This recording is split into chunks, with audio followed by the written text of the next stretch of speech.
series, Finding Yourself in Transition. We're basing this on the book by Robert Brummett of the same name. Week 3, we're talking today about endings and losses. Endings and losses. You know, with every change that we have, there are 3 parts to it. Something has to end. Then there's the middle, kind of the void, as Brummett likes to call it, and then the new beginning. In order for something new to happen, something has to end, something has to change, something has to be different, and we love to fight against that. We want change, but we hate to change. You know, we get afraid, we get scared. We don't know what that void is going to be. We don't know what's going to come after. You know, even if you know, even if it's something that you've planned, and you know that something's going to end because you're ending it, and you know that there's going to be a moment, and then you're going to move into something new. Even when we plan that, it doesn't make any difference. We still have to grieve the loss of whatever it is that ended. The great thing is that we have the tools. We have tools that will help us get through that grieving process. We can start off with Unity's 3rd principle. We create our experience through our thoughts, our actions, and our beliefs. How many of you believe that? Yeah. Me too. We create our experience. That's the good news. Because that means that we have control over it, right? It's, It's an interesting process. Because usually, if I get angry, the first thing I want to do is blame somebody else. You made me so mad.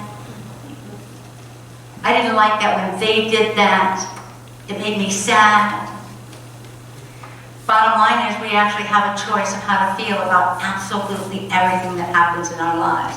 We can create our experience. We do create our experience, whether we know it or not. We are always making a choice about how we feel. We're always making a choice about what we believe. We're always making a choice about what we are experiencing in this moment. Emmett Fox, in his interpretation of the Sermon on the Mount, he wrote this, and I love it. We can choose how we shall think.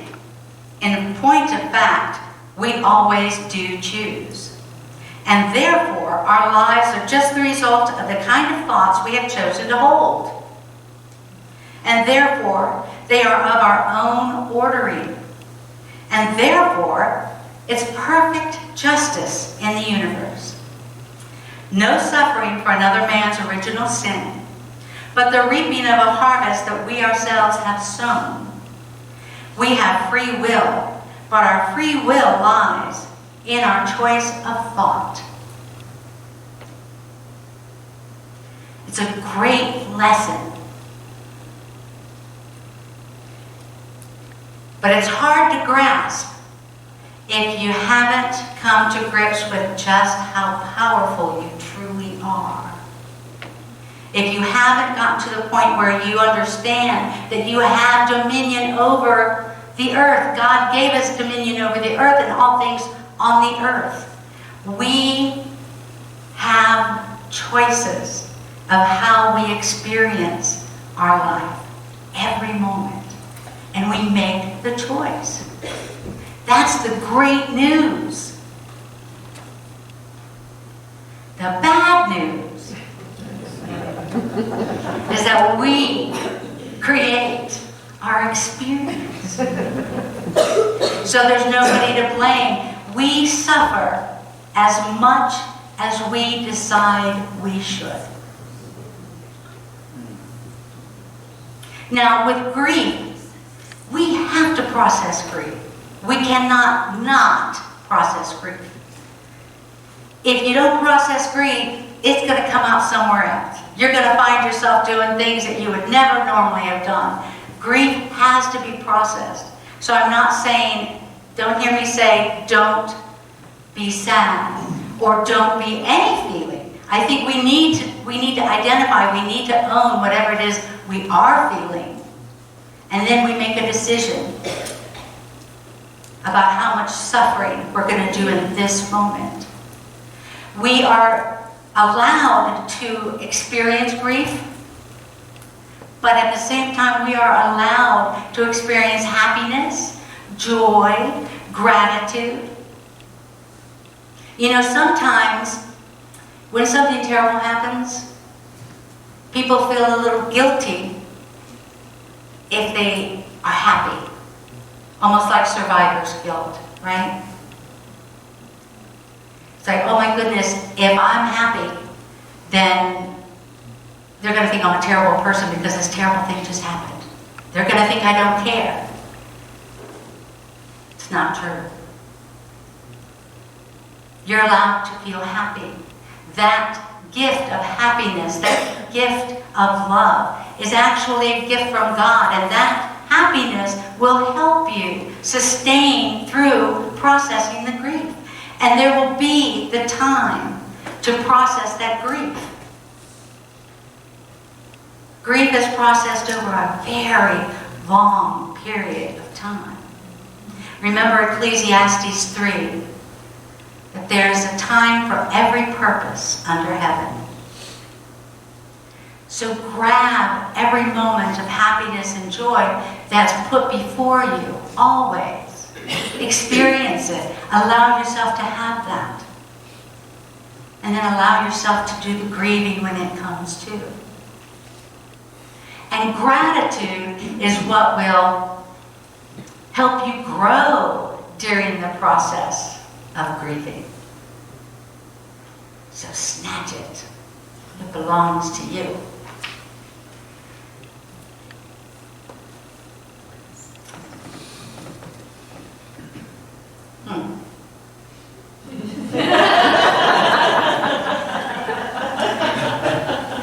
Sure. You know, this is an important lesson to know, especially when you're going through transition, because transition is often forced by crisis, right? I don't know about you guys, but I pretty much don't like to move unless I'm forced. You know, if I'm comfortable, I'll stay. So the big changes in my life are forced by crisis of some sort. And in crisis affects us deeply. So it not only is a big opportunity to learn to process grief, but it's also a great opportunity to potentially start a whole new life. Start a whole new life. In 2009, my job went away. I was laid off in 2009. And then subsequently, I lost my home. But by 2009, I knew some things about God and my relationship to God. I had already put God to the test many, many times by 2009. In 1985, God reached down into the depths of hell and pulled me out and began a transformation of my life and my person. And I had tested God in every imaginable way between 1985 and 2009. So even though it was a huge transition, there was so much grief and loss, I had the tools that I needed to do it.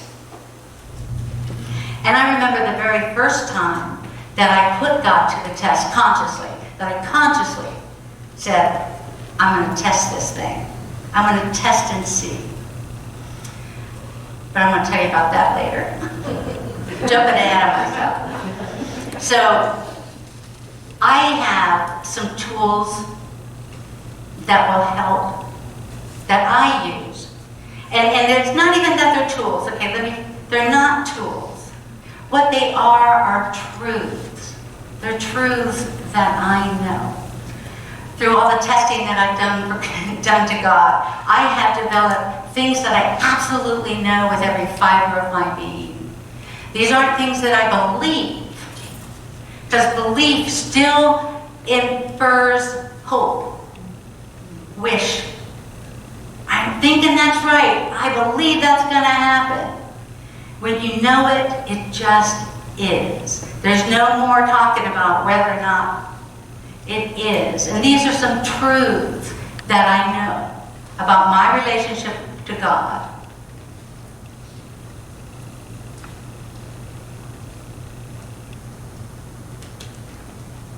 Oh, I love this quote. What we call the beginning is often the end, and to make an end is to make the beginning. The end is where we start from. T.S. Eliot. I love that.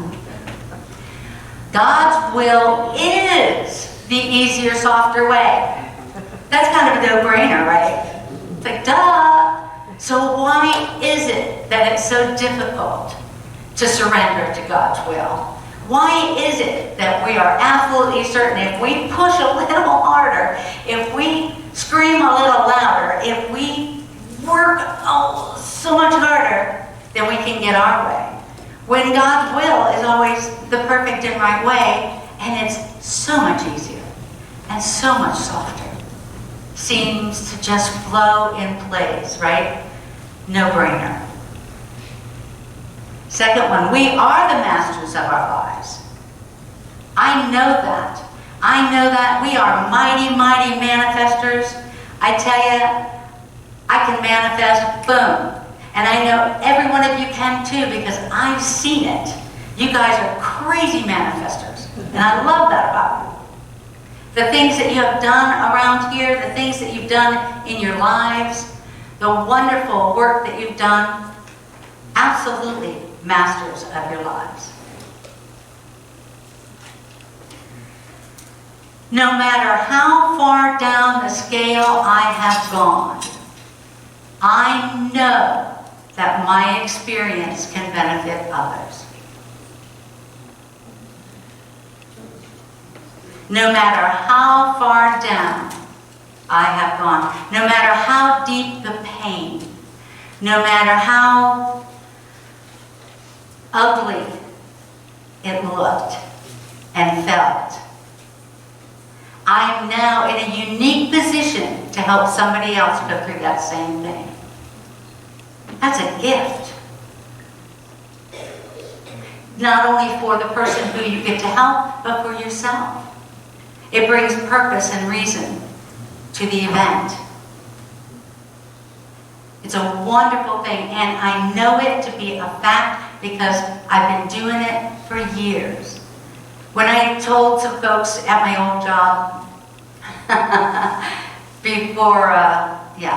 when I told them that I wanted to go to ministerial school and become a minister, one of the men were like, well, didn't you do a few things that you probably shouldn't have done while you were... And I laughed about, yes, probably one or two things. But that's going to make me even more compassionate. It's going to make me even more able to relate to the people who are in the church.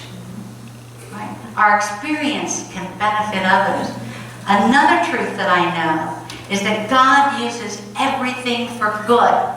You'll hear me say that all the time. You'll also hear me say, I can't wait to see what God's going to do with this one. Because it don't look so good right now. But I know that God uses everything for good. Romans 8:28 tells us that all things come together for good for those who love God. All things come together for good for those who love God. Absolutely the truth.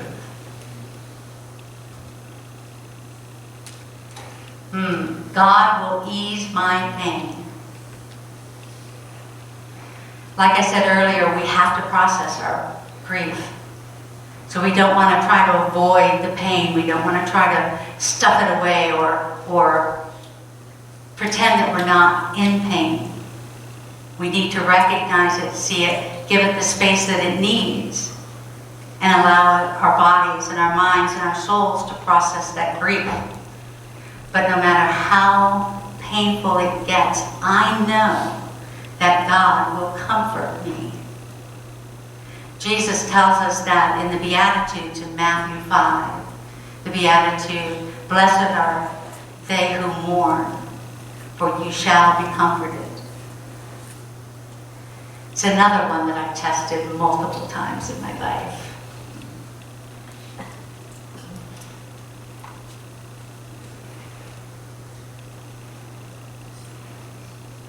Yes. And now I'm supposed to tell you the story that I was going to tell you earlier, and I don't remember what it was. Anybody remember the story I was going to tell you? You say, ah, yes. Too funny.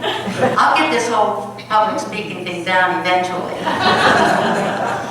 You know, there's a lot of different ways that you can get that comfort, either through prayer, meditation, sometimes sitting with someone who's had that experience. That person's an angel at that moment. That person's channeling God for you right then. God will bring you comfort if you're mourning. It's just the truth that I know. I know it for myself, and I know it for each and every one of you.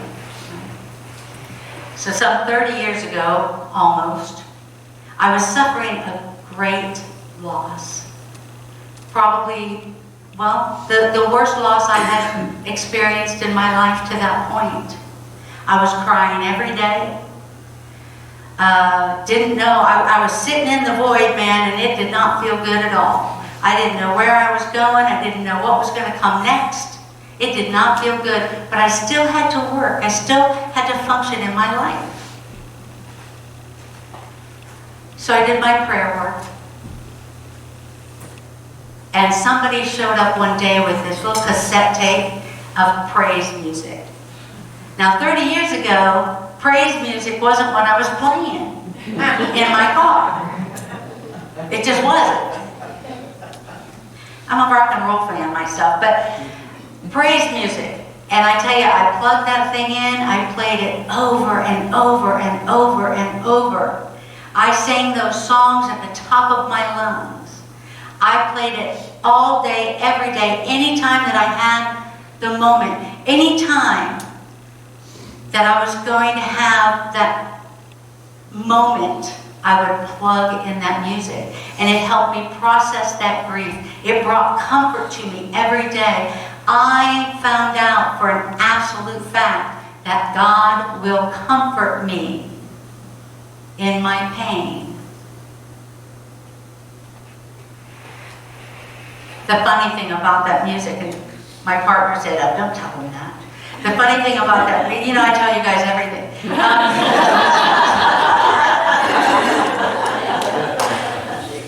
I told that story to somebody one time, and she was going through pain, and I was sharing my experience, strength, and hope with her.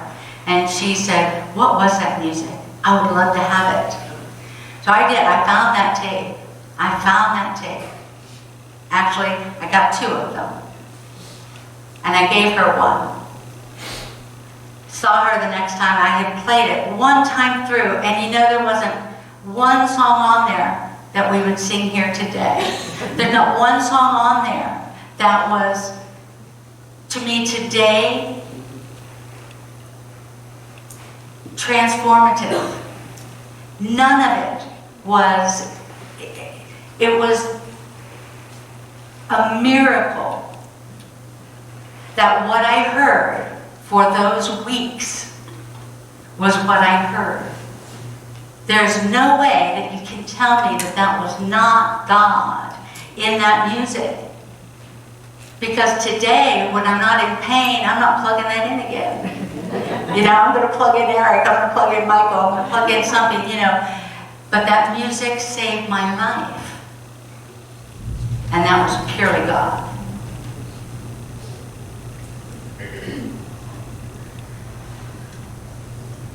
Brumman, in his book, which I don't have, so see, I'm telling you, this whole public speaking thing. We love you.